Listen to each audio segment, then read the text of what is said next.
All right, back here on Sportsline. Don't forget, go to our News Channel 5 Plus Facebook page. Check it out. Look at the content there because it'll tell you the programs that are coming up and what they'll be talking about, what we'll be talking about here on Sportsline tomorrow night, other nights in the future. Go check it out. News Channel 5 Plus, our Facebook page. Don't forget to like the page while you are there. Still taking your phone calls, 737-7767. Talk about the Titans getting set for their trip to New England to take on the Patriots in the divisional round Saturday night. Of course, you can watch that game over on News Channel 5 at 7:15. We'll have pregame, postgame coverage, and a special preview show coming up on Friday night at 6:30. LD has been kind enough to wait for quite a little while. LD, thanks for doing that. You're next up here on Sportsline. Yes, your pre-screener likes the name LD.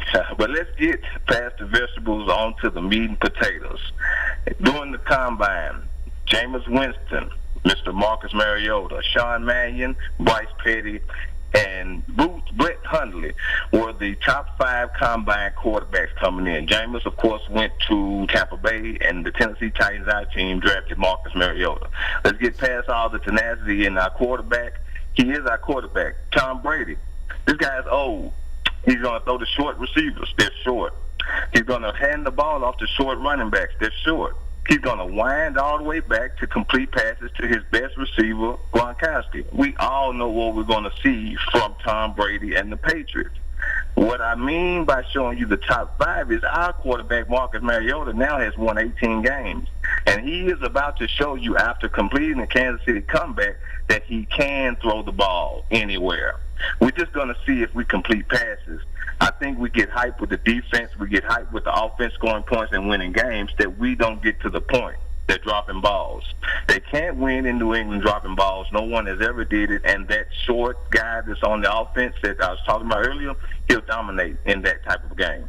Yeah, look, there's no question. The Titans have to be as good as they were in the second half in Kansas City to have a shot, in my mind.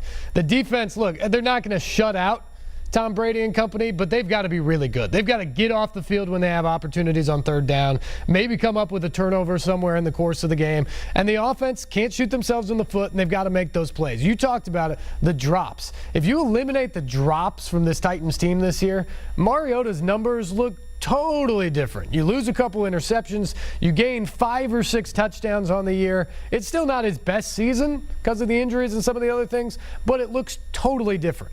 Maybe what they did Saturday in the second half proves that they're moving a little bit towards clicking on all cylinders and finding a rhythm for the first time this year.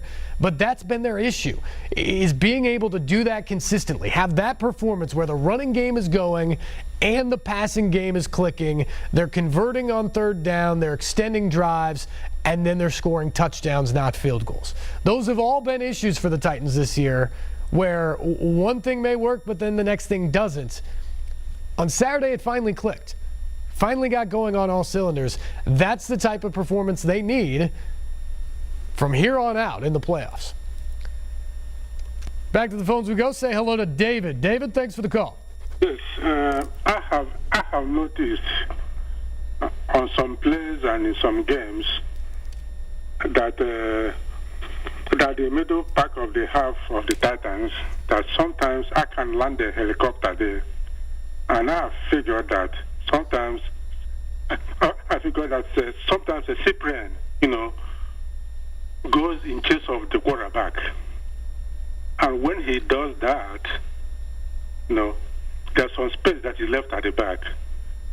Because New England Patriots has a Gronkowski who normally goes to the middle. And if Cyprian goes chasing the quarterback, this might be really, really bad for the Titans. Yeah, that's going to be an interesting thing to watch on Saturday night, is how Dick LeBeau wants to, defend Gronkowski. Is it a lot of Jayon Brown?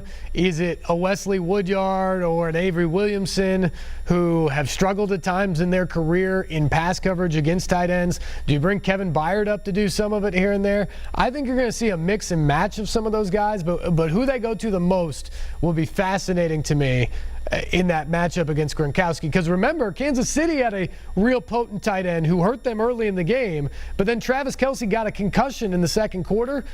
he had to leave the game, and that changed the complexion of the Kansas City offense. You probably don't get that lucky with Gronk. You're probably going to have to deal with him for 4 quarters. How the Titans do that is going to be really important. And you know they're going to try and bring pressure at times on Brady. To your point, they're definitely going to bring pressure at times.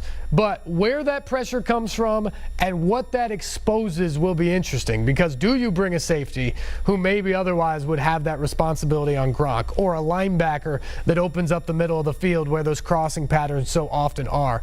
Those things will all be interesting. I heard a couple guys today describe it as the chess match between the two sides. Belichick and company, Dick LeBeau and company. I think they're going to be moving those pieces all day long, trying to make an adjustment to what the other guy is doing, and we'll see who can scheme it up the best.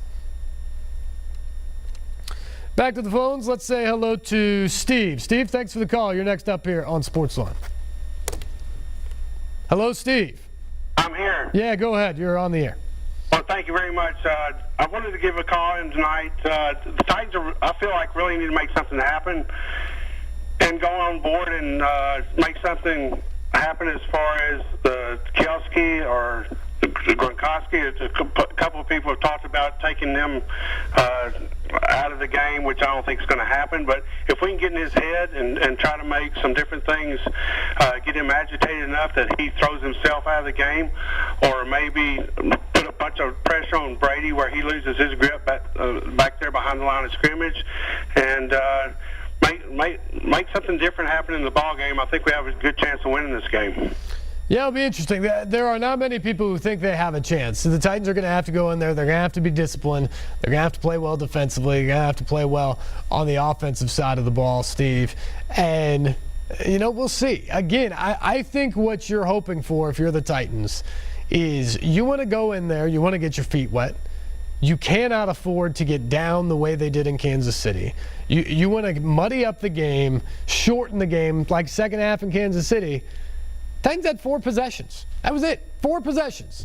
And the 4th one ended with the end of the game. So not even 4 complete possessions. That's the type of game you'd like to see if you're the Titans. Let's have 7 or 8 possessions in the whole game and see if we do that, you can really eliminate the possibility for Brady and those guys to catch a rhythm and really put up a bunch of points on you. And then offensively, you've got to be efficient. If you're only going to play 7 or 8 possessions, you got to make the most of them. And you've got to be efficient. You've got to convert on 3rd down. You've got to score touchdowns. Now, field goals in the red zone, that's an area where the Patriots defense, which has given up some yards this year, has been very good. Matt Patricia and that defense has buckled down in the red zone this year. They're giving up field goals and not touchdowns. When the Titans get down there, they've got to get 6. You just have to against that team. And so a quick start is going to be important. Avoid the costly mistake. You know, you can't afford to have a pick 6 or a fumble return for a touchdown in this game. You just simply can't. You can't turn the ball over to the Patriots and give them extra possessions. You can't have penalties that extend drives or back you up behind the chains offensively. Those are all things you just have to avoid if you're the Titans in this game. You get that game to a second half where it's a tight ball game, and all of a sudden it feels like anybody's game. And if you're New England, you haven't played a playoff game yet this year, so maybe they have to get their feet wet a little bit. How excited are they going to be for the Tennessee Titans, a team that no one's giving them a chance? All those things play a factor here. And if you can get that game to the 4th quarter where those thoughts start to creep into the head of the guys wearing the Navy jerseys, all of a sudden the Titans maybe find themselves in a position where they're going to believe they've got a chance to win. Nobody else does, but that's the position they want to find themselves in on Saturday night. We got to take a break. We will come back. Much more talk on this game right after this here on News Channel 5 Plus.